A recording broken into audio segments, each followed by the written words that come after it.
नमस्कार दोस्तों, इस बार बंगाल चुनाव में काफी कुछ चौंकाने वाला है। अब टीएमसी का मैनिफेस्टो देख लीजिए।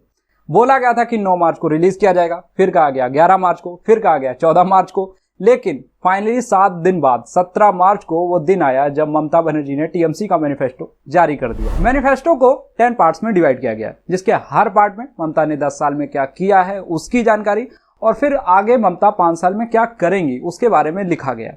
इस वीडियो में मैनिफेस्टो आपको आसानी से समझ में आए, इसके लिए हमने इस वीडियो को 6 पार्ट में डिवाइड किया है, जिसमें आप ये जानेंगे कि बंगाल चुनाव 2021 को जीतने के लिए ममता बनर्जी ने कौन कौन से बड़े वादे किए हैं। देश के युवाओं ने पिछले दिनों ट्विटर पर मोदी रोजगार 2 वाला हैशटैग कई दिनों तक ट्रेंडिंग करवाया था, तो देश में रोजगार की काफी ज्यादा मांग है। ऐसे में ममता सरकार ने अपने मैनिफेस्टो में ये वादा तो किया है कि वो हर साल 5 लाख नई नौकरियां पैदा करेंगी, लेकिन कैसे? इसके लिए इंडस्ट्रियल और सर्विस सेक्टर को बढ़ाया जाएगा। और मैनिफेस्टो में ये लिखा तो गया है कि बंगाल में और 2000 बड़ी इंडस्ट्रियल यूनिट्स लगाई जाएंगी, जिससे और ज्यादा लोगों को काम मिले। और आने वाले 5 साल में बंगाल में 5 लाख करोड़ का इन्वेस्टमेंट लाने की बात कही गई है।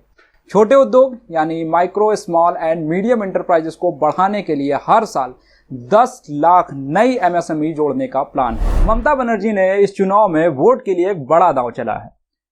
मैनिफेस्टो के अनुसार 1.6 करोड़ परिवारों को हर महीने एक निश्चित रकम उनके अकाउंट में दी जानी है। इस स्कीम में जो परिवार जनरल कैटेगरी में आता है उसे 500 रुपया प्रति महीना यानी 6000 रुपए सालाना, और जो SC/ST परिवार है उसे 1000 रुपए प्रति महीना यानी 12000 रुपए सालाना दिया जाना है। और जो रकम है वो परिवार में किसी महिला के बैंक अकाउंट में ही डायरेक्ट ट्रांसफर होगी। सुनने में तो ये काफी अच्छा लग रहा है, लेकिन एक पॉइंट याद रखिएगा कि SC/ST समुदाय के हर परिवार को इसका लाभ मिलेगा, लेकिन जो परिवार जनरल कैटेगरी में आता है और उस परिवार में से अगर कोई सदस्य अपनी इनकम पर टैक्स देता है या फिर उसके पास 2 हेक्टेयर से ज्यादा की जमीन है, तो उस परिवार को इस स्कीम का लाभ नहीं मिलेगा। मैनिफेस्टो में एक नई स्कीम स्टूडेंट्स के लिए भी लाई गई है, जिसमें एक एलिजिबल स्टूडेंट को स्टूडेंट क्रेडिट कार्ड के तहत 10 लाख की राशि मात्र 4% के रेट पे दिए जाने का वादा किया गया है, जो मार्केट रेट से काफी कम है। और शिक्षा के क्षेत्र में बंगाल में एक और गोल सेट किया गया है कि आने वाले 5 साल में राज्य की जीडीपी में से शिक्षा के क्षेत्र पे खर्च को 2.7 से बढ़ा के 4% तक किया जाना है। इसकी मदद से बंगाल को शिक्षा के क्षेत्र में खर्च के लिए टॉप 10 की लिस्ट से निकाल के टॉप 5 की लिस्ट में लाने का प्लान है। घोषणा पत्र में एक वादा है खाद्य साथी योजना का। इस योजना में सरकार ने कुछ नया ट्राई किया है। अगर आप घर का राशन लेने के लिए दुकान नहीं जाना चाहते हो तो क्या आप दुकानदार को एक्स्ट्रा रुपए दो, वो आपके घर पे राशन डिलीवर कर देगा। लेकिन सरकार ने 1.5 करोड़ गरीब परिवारों के लिए खाद्य साथी योजना के तहत राशन को उचित मूल्य वाली दुकानों से हर महीने फ्री में होम डिलीवरी करने का वादा किया है। इधर फरवरी में ममता ने बंगाल में मां कैंटीन की शुरुआत की। प्लान ये था कि सरकार 15 रुपए की सब्सिडी देगी और जरूरतमंद लोग 5 रुपए दे के खाना खा सकते हैं। और मैनिफेस्टो में ये लिखा तो गया है कि आने वाले समय में 50 शहरों में ऐसी 2500 कैंटीन खोली जाएंगी। वैसे वोटर्स को रिझाने के लिए ये कोई नया तरीका नहीं है। पहले से ही कई राज्यों में जैसे आंध्र प्रदेश में अन्ना कैंटीन, तमिलनाडु में अम्मा कैंटीन और गुजरात में मां अन्नपूर्णा जैसी स्कीम चल रही है। किसानों के लिए भी ममता ने एक बड़ा वादा किया है। मैनिफेस्टो में ये लिखा गया है कि बंगाल की अपनी कृषक बंधु योजना के तहत लघु और सीमांत किसानों को दी जाने वाली 6000 की रकम को बढ़ा के 10,000 रुपए प्रति एकड़ किया जाना है।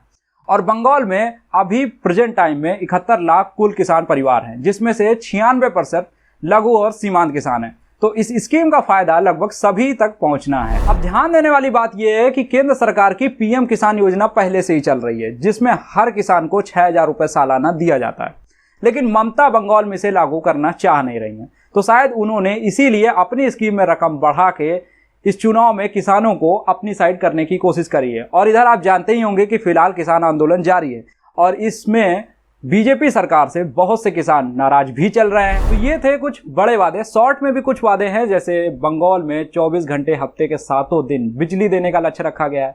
रूरल एरिया में हर आवास को पक्की सड़क से जोड़ने की बात कही गई है। और अर्बन एरिया में पाइप ड्रिंकिंग वाटर सुविधा को बढ़ाया जाएगा, जिससे 100% लोगों तक पाइप ड्रिंकिंग वाटर की सप्लाई पहुंच सके।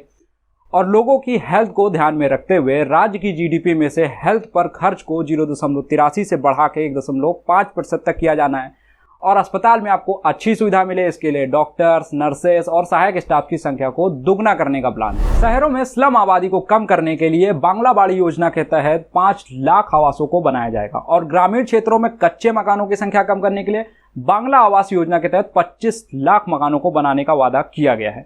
जानकारी के लिए आपको बता दें कि मैनिफेस्टो 5 भाषाओं में जारी किया गया है। अगर आप इसे डिटेल में पढ़ना चाहते हैं तो AITC की वेबसाइट से जाकर इसे डाउनलोड कर सकते हैं। वीडियो आपको कैसा लगा कमेंट बॉक्स में हमें जरूर बताएं। ये वीडियो अगर आप YouTube पे देख रहे हैं तो चैनल को सब्सक्राइब कीजिए, फेसबुक या इंस्टाग्राम पर देख रहे हैं तो पेज को फॉलो कीजिए।